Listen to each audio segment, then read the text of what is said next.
ES Audio. From the Evening Standard in London, I'm Mark Blunden and this is The Leader. It's an honour to be elected as leader of the Conservative and Unionist Party. I'd like to thank the 1922 committee, the party chairman and the Conservative Party for organising one of the longest job interviews in history. Thank you very much.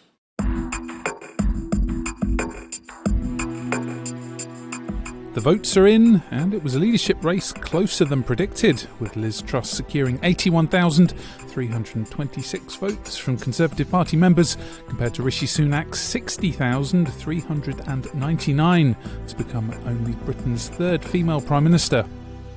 Now there's just one more sleep to go until Truss gets the keys to 10 Downing Street after she meets the Queen, with the former Foreign Secretary succeeding Boris Johnson after his tenure of just over 3 years.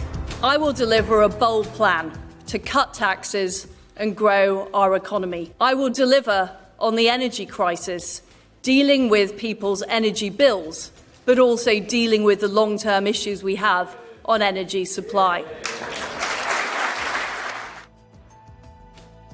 So what's Truss's plan to heal the UK's pandemic-ravaged economy? How does she plan to sort those sky-high energy bills? Or is she just a one-percenter tax-cutting PM? And in her acceptance speech at the QE2 Centre, Truss also nodded to a 2024 election. To unpick the latest developments and what's top of Truss's in tray, we're joined by the Evening Standard's Deputy Political Editor David Bond. So David, could you run us through the mechanics of what happens next? Well, hi, Mark, and this momentous day. We've been waiting a long time for this, haven't we? This Tory leadership contest seems to be going on forever. And, you know, we had the whole process before, with the MPs choosing the two candidates who would then go to the national convention to the rest of the country and the Conservative Party members in the country. And that's all taken weeks and weeks. But finally, we have the result. Liz Truss is the new Conservative Party leader. And until tomorrow, she is not actually technically the new Prime Minister. Boris Johnson is still Prime Minister for one more evening until tomorrow morning. So the mechanics of it are that he will make a speech, a leaving speech in Downing Street tomorrow morning. We expect around about 8:30 in the morning.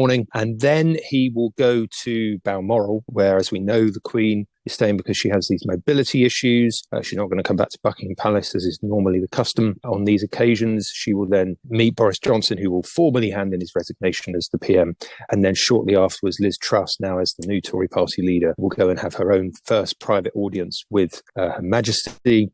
And she will emerge from that meeting, presumably, as the 56th Prime Minister of the United Kingdom. What does Liz Truss stand for? And what about this chatter about a £100 billion package to help with the cost of living crisis? Well, I mean, it's a very good question. What does Liz Truss stand for? Because, of course, her opponents over the course of the last few weeks and months have been very keen to point out that she's been on something of a journey during her political career, from Lib Dem when she was a much younger woman, and then through to supporting Remain in the Brexit referendum, but then, of course, becoming this very staunch Brexiteer, very hardliner on Brexit when she was actually a minister in government after 2016. So I think actually defining her beliefs is quite an interesting one. What she has set herself up as, or what she has won this contest on, is a promise to the Conservative Party members to deliver tax cuts and to try and boost economic growth in the long term. She's built a whole campaign around this, which is obviously a hugely popular message to the Conservative grassroots and the party faithful,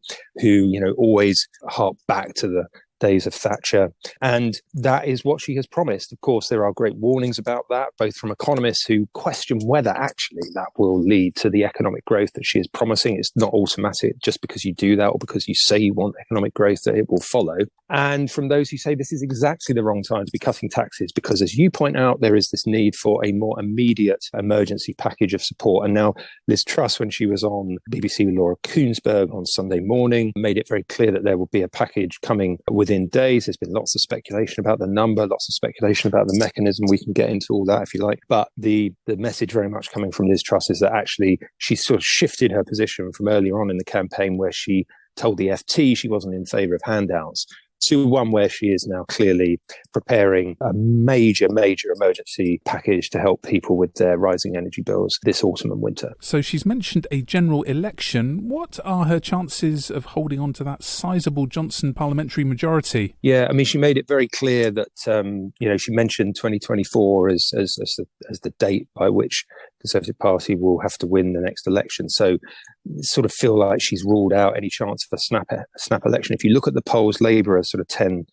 points ahead at the moment. One would expect a bit of a Liz Truss bounce if she gets the energy package right, the rescue package for people. So, you might see that sort of lead slightly eroded, but I suspect it will be short term. I think there is a great deal of dissatisfaction in the public about the way Boris Johnson conducted himself over parties and then the way that the cost of living crisis was handled so far up to that point. So I think there's still a lot of convincing they need to do with the wider public. Will she connect in the same way as Boris Johnson? Well, the simple answer is no, because he is a one-off. He is someone who has dominated British politics for such a long time. He is the one person who can somehow bring together this extraordinary coalition which is formed in the Conservative Party of the true blue voter in the sort of east and the southeast and the new northern and Midlands Conservative backers who turned to him in such large numbers, largely because of Brexit in 2019. The jury's really out on whether Liz Truss can do that. She's going to have to work quite hard and with an in-tray which no Prime Minister has had to face for decades, to try and do that, to try and take those people with her at a time when it's going to be increasingly difficult for millions of families, particularly in those areas in the North and the Midlands, in the coming months.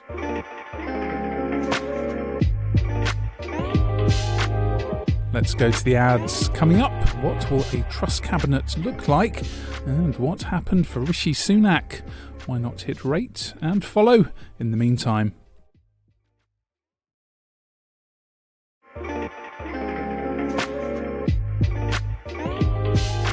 Now, party politics aside, David, this is a historic moment with only our third female Prime Minister. There's definitely something to celebrate there, and Labour would, take great note from this because we're still waiting for the first female leader and Prime Minister of that party. And if you look at the diversity in Boris Johnson's cabinet and the likely diversity from an ethnic point of view that Liz Truss is likely to pursue with her new cabinet, you would look at the Conservative Party as being far more progressive in that sense.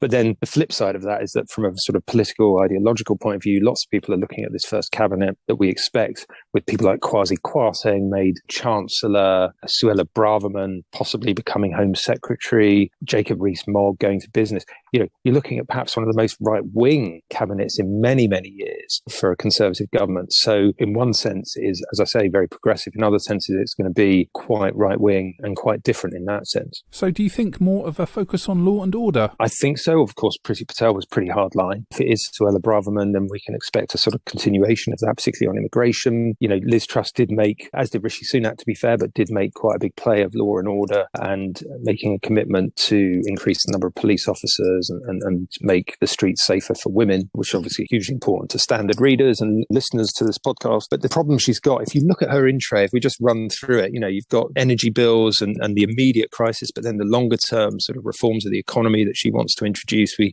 expect a sort of an emergency budget or a big fiscal event in the next couple of weeks. But then you've got strikes, industrial unrest, you've got the looming crisis of the NHS this winter, many NHS chiefs expecting it to be worse for decades. But Ukraine and the ongoing conflict there with Russia and Brexit. And then the bigger thing of how she actually brings the party back together. Listening to Mark Harper this morning, former chief whip, who was a big supporter of Rishi Sunak, he was saying that the big question for the new leader of the party is how do they restore unity to a Conservative Party after this bruising election contest, which has gone on, and as we said at the start, for many weeks, really played into the hands of Labour, who have made hay with this as the various candidates were whittled down as they were tearing into each other on policy. So, big jobs there. And will she be able to just deal with so many different problems on so many different fronts? And on foreign policy, when we were speaking to Nick Cecil on Friday, he was talking about her hawkish outlook. Yeah, pretty hawkish. I mean, she's obviously been foreign secretary, so this is a brief that she knows well. She's made noises about getting much tougher on China, which I think will be the big significant change that you'll see. So I think probably that will be the big one. Lots of speculation that James Cleverly, who's currently Education Secretary, close ally of Liz Truss, big supporter, will be moved to Foreign Office. So that would be really interesting to see whether he looks to call for a new integrated defence and security review in the coming weeks. But again, it's about how many different battles you can fight on how many different fronts.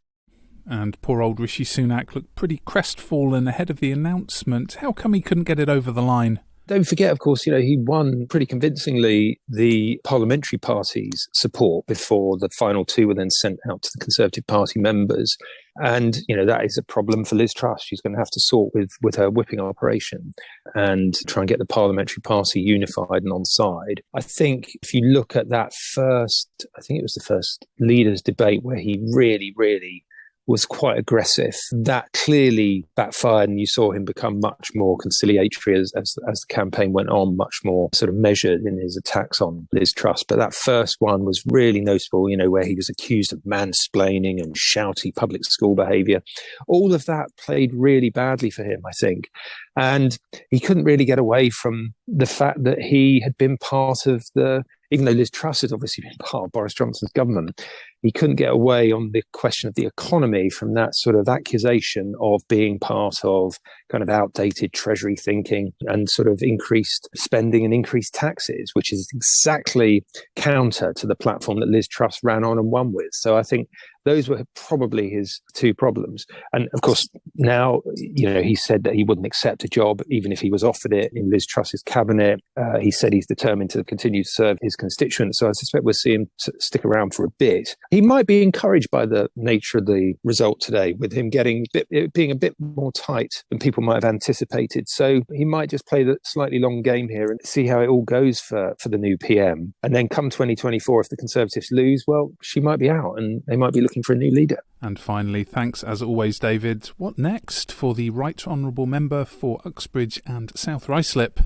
Well, indeed, a big question. And if you were listening to Lord Udney Lister, Eddie Lister, one of Boris's closest advisors down the years and confidants yesterday, he was out and about on the media talking about how Boris Johnson still felt pretty bruised by the way he'd been treated, but that he was unlikely to wouldn't rule out the possibility of a comeback. But I think it's pretty difficult from where he is at the minute. Of course, he faces this Privileges Committee inquiry, which could, and it's quite a big could lead to him being deselected as an MP, forcing a by-election in Uxbridge where it's already pretty tight with Labour. So got that to deal with. He's obviously trying to make sure that his legacy is not too tarnished by what's happened. Very difficult one considering the way it all ended. But, he's trying to sort of make the case for his time as PM, pointing to handling of COVID, Brexit, and of course the relationship with Ukraine during the crisis with Russia. But then beyond that, well, I think,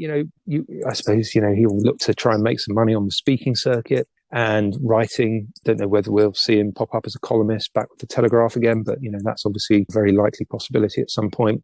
And he may, a bit like Sunak, may just sit back and see how it all goes. We know he's not going to go to Conservative Party conference in a couple of weeks. He's going to steer clear of that, we're told. But I think, he'll sort of go quiet for a bit. And then just see how the land lies in 12 months, 18 months' time.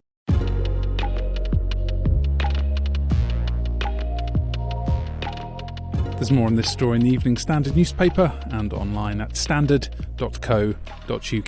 That's The Leader. We're back on Tuesday at 4 p.m.